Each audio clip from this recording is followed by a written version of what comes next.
Cosmic here. Welcome to the channel, and in today's video we're going to be talking about all the news we got about Riot's new card game Project K, which will be launching early next year in China, as well as, hey, yeah, it's going global as kind of the thumbnail of this video. But before we get there, I want to talk about, how we got here, the kind of the good, bad, and ugly about it, and just giving some final thoughts at the end. But before we get into all that, I probably do need to add a little bit of context here for those who are either newer to the channel or maybe only know about the, streaming side of this. So yes, we are actually talking about the second Riot card game. I spent a little bit of time in this game you may or may not know called Legends of Runeterra, where I spent 2 years streaming it. So if you notice that there's a gap on the YouTube channel, that's why. But I had a lot of fun with it. It was actually my first introduction to Riot, like more officially, like getting into Runeterra, getting into the universe, and I loved it. I cannot stress enough how much I loved learning about it and how much the card game brought me into it. So when Runeterra went the way it did feel quite bad, and obviously I've been very busy on other projects since. So I am very excited personally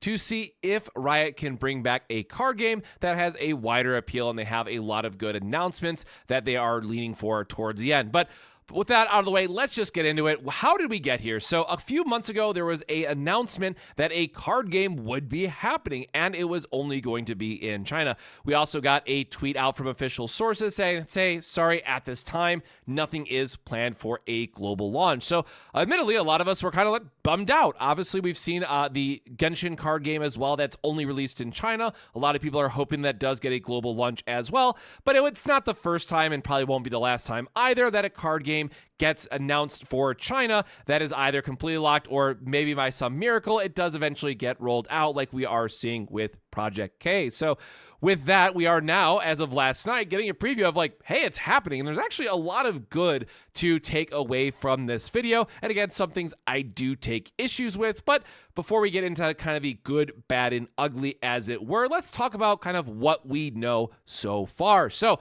first things first, let's talk about some cards, right? So we do know that we are going to be having a few different card types, but the first thing that really stuck out to me with this video is the tag in the bottom left corner. As many TCG players will know, gives us insight as to the set name or set code, as well as how many cards are in the set. So what's nice about this is we can look at 298 cards to be expected in what I can only assume is going to be called Foundations, which does match Legends of Runeterra, which had 318 cards at the start and 24 champions. Now, the important note of why I want to stick to that 24 champions number is because yes, we do have leaders, or the key mark of what you're building your deck around. So up first are the legends. And yes, these do seem straight out of Bandai leader-based games or other leader-based games that we've seen in the past. More on that thought later. But it does give us that same hero feel of this is the identity of the deck that I'm going to be playing. And from what we can tell so far, in that top left corner, we can see the symbols that are going to lead into what colors that we can include in the deck. So this is very similar to what we've seen in Lorcana or other games more recently as well, that you are going to be locked into, two choices at the start. So this is also very reflective of Legends of Runeterra, where you could just have the two regions. So it does seem like a lot of the themes here are kind of carrying forward from Legends of Runeterra. Now, the other part to get into is that, yes, there are champions. You are still playing with the iconic characters from League of Legends. I will say it does feel a little bit interesting that you are then going to have things like the Volibear legend as well as the champion in your deck as well. So I'm curious to see if there's any other kind of cross comparison there. But at the end of the day, this is just going to be your units who are helping you vie for points on the battlefield. From there, we have spells, which are just going to be your traditional one and done type of card effects. Then getting into some more of the interesting parts that we saw here were the battlefields, where it does seem, well, a lot of the battle is going to be taking place, but they do have unique effects. And I'm really curious to see how this shapes up and what other effects we might get as we look forward to, again, more spoilers next month. Then beyond that is just generic resource cards. We've seen this pop up at the table breakdown, which I'm going to cover shortly. And this is just, your stone deck for the Force Wall reference, right? It's just a resource that comes into play automatically and allows you to progress the game. Now, at launch, there will be 6 colors or 6 identities, factions. I don't know the proper wording as of yet, but red is going to be Fury. Orange, I couldn't find a name for. Green is Calm. Purple is Chaos. yellow, and blue, which would give us the full 6. So we do see the purple and red Legend Jinx, as well as the orange and red Volibear. So Fury does appear in multiple areas, and this goes back to that 24 champions note. I'm assuming that we are going to see a very good spread of legends in the first set, because that does ultimately dictate how you are building the deck. And depending on set size, again being 300, we might not see 24 different legends or leaders in this case, but I would still expect a rather high number so we can at least get into the deck building properties and really start to understand where the game is evolving from there. So with that out of the way, we also do have a overview of kind of the battlefield. Now, yes, this game does feature, competitive and casual aspects or social gameplay, but this table still does give us a good insight of kind of what we can expect from a overall field, and then glean a little bit more insights from there as well. So in the middle, you'll notice we do have the battlefields that I talked about early on. And as we saw throughout clips in the video, it does look like you play champions on them, or you play effects to them to be kind of the last person standing on that field. From the battlefields going closer to the players, we do see some cards that mention bases, so I assume that is going to be just what's in front of you.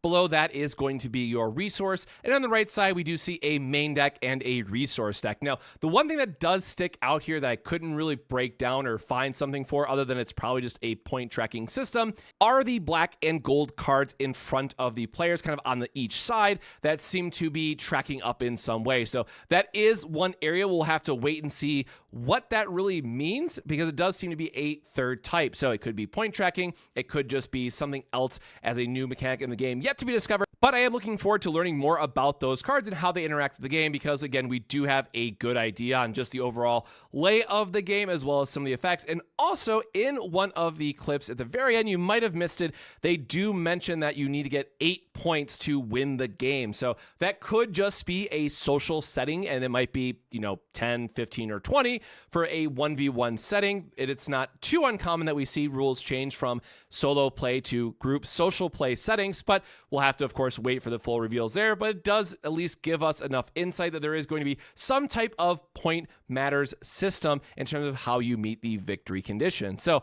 that gives us a very quick overview of the information that we have so far.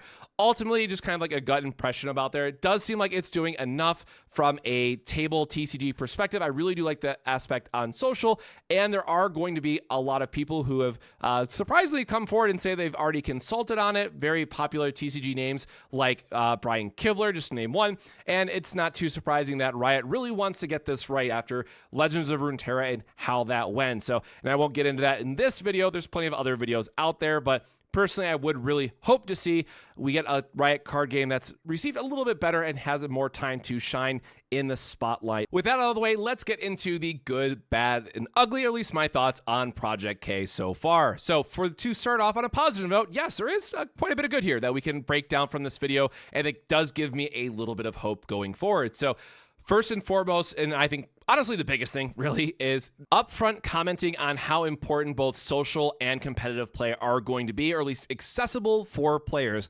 As the market has really grown and changed since COVID, while yes, it has been growing at such a large rate, and I cover this in my market breakdown video, at least for North America, we still are at a point where there's a lot of space that's being taken up by multiple games in the store, so you really do need to stand out and do something different. And social gameplay has been an increasing trend that we've seen in new card games coming out, with Star Wars Unlimited, with Lorcana, with the new Gundam card game. So having one more TCG that's really approaching and accepting of that social gameplay position, I think is going to put them in a really good light. And then also for us competitive players who maybe want to travel or see our friends at events, they have also acknowledged that they are working on a robust organized play system that has both a national and hopeful global scale game as well. And this one just makes sense, right? When you think about Dave, who's working on the game, Brian Kibler, who's given the consulting on it, we are seeing a lot of MTG pros or pros from other card games, give their thoughts and feedback on this. So I'm not all that surprised that in part of that, it's also saying, hey,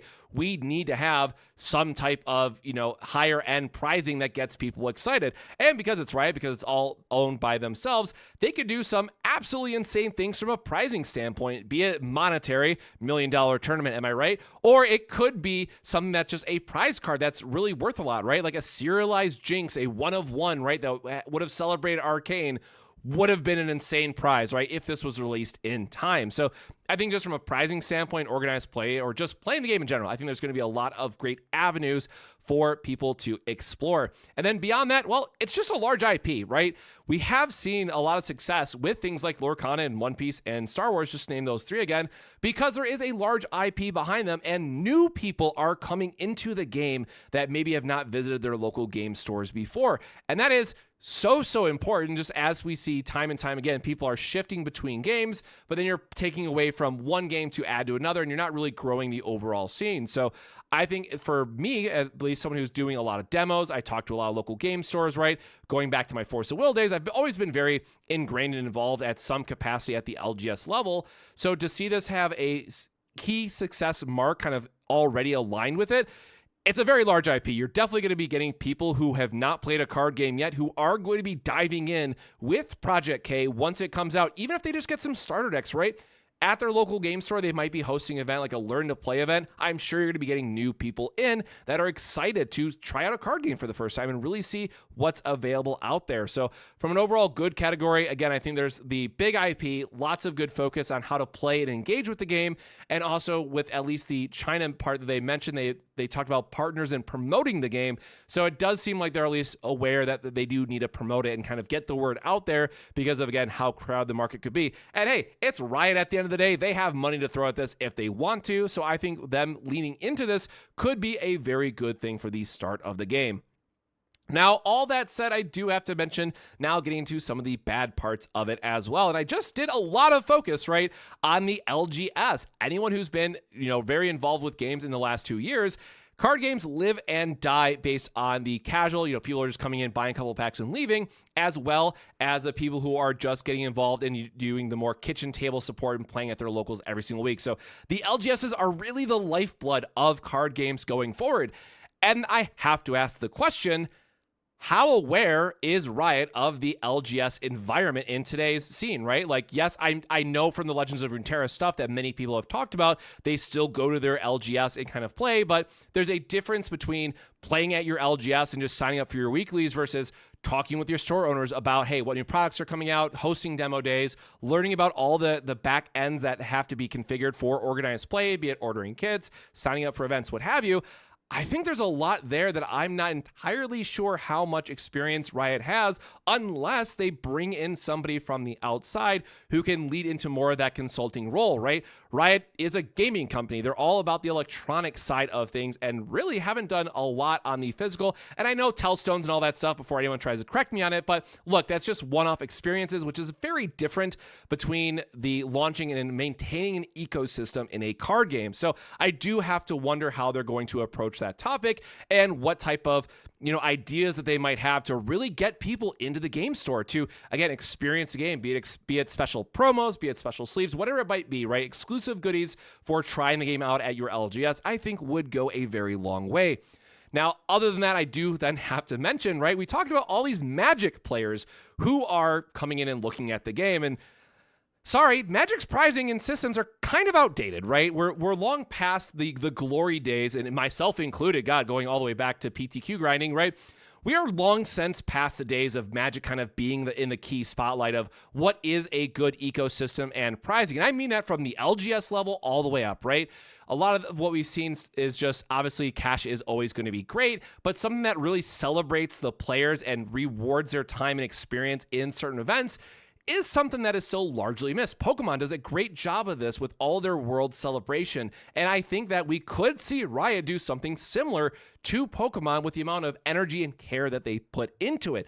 But again, I'm not sure, at least up front, how aware the Riot and people working on the game are going to be for things outside of Magic, right? When that has been kind of the primary focus, even going back to the Legends of Runeterra stuff, it was a lot of magic that we saw. So I really hope we see other, areas of the ecosystem getting looked at, or even something like the supporter packs for Grand Archive would be an amazing thing that they could do to help monetize the game, and also just give some really cool shiny stuff for a champion that people care about, right? So I might do a whole different video on that for monetization once we learn more and kind of like what I hope to see, but it's definitely a concern that I have up front. And then the last note I want to add here from kind of the bad side is, well, the lore community is not happy, right? And understandably so. I know there's a lot of kind of misplaced memes going around of, I can't believe Legends of Runeterra died for this. Anyone who knows anything, that's not how it all works, but I can definitely understand the sentiment. But you are already burning a lot of potential players that you had by doing this announcement after kind of where Legends of Runeterra fell off. And Legends of Runeterra is still great. It's still going, and it's a great free-to-play option to get people interested in a Riot card game. So from a barrier of entry standpoint, it's zero, right? You know, obviously other than having a PC or mobile phone that can run it, it's basically zero. It's the easiest way to sample it. So I do have to ask the question of what type of, you know, players did we lose out because they don't want to touch anything Riot competitively anymore from a, you know, hey, I was burned out on Runeterra. I don't care about a physical card game. Now that said, from the, you know, more casual side and social side of this, 100%, there's a lot of people out there that are enjoying things by Riot Games that, or I should just say Legends of Runeterra, right? I don't want to include the other properties, but ultimately I think there's still a wide enough net that you can cast here, especially if the social aspect is done well, that it's not that much of a worry, but definitely something that I think is worth, you know, making a note of. And then last but not least, we got to talk about the ugly, right? So there's no sugarcoating this or easy way to say it, so I am just going to be as blunt as possible. It is unfortunate and embarrassing, the card images and templates that we saw in this video. Part of that is, I think the biggest, you know, elephant in the room is that there is just reused artwork from Legends of Runeterra, which is great. It's beautiful. I love it, but it's not a great first showcase. As far as I remember from when I was going through the video, and at least what I remember from either League Splash Art or Legends of Runeterra, I did not see any unique artwork. So again, correct me in the comments if I'm wrong, but it looked like every single thing was reused. Now, the one massive disclaimer that I have to add to this is that they did sneak in their little work in progress symbol in the bottom right corner of all the images that they really kind of showed off. You might have saw this earlier in the video as well. So help me heaven, I'm hoping that we are looking at just a early product reveal, because again, art is usually one of the last things that's kind of slapped on for this. It's usually the cards that are designed first. So there is a small glimmer of hope, right, that we can see this getting changed, but it does leave a little bit of a bad taste in my mouth. Again, coming from Legends of Runeterra, really praising and celebrating that artwork for as long as I did, to then just see it kind of slapped onto these cards feels really bad, unfortunately. And then beyond that is, well, the card template in general, right?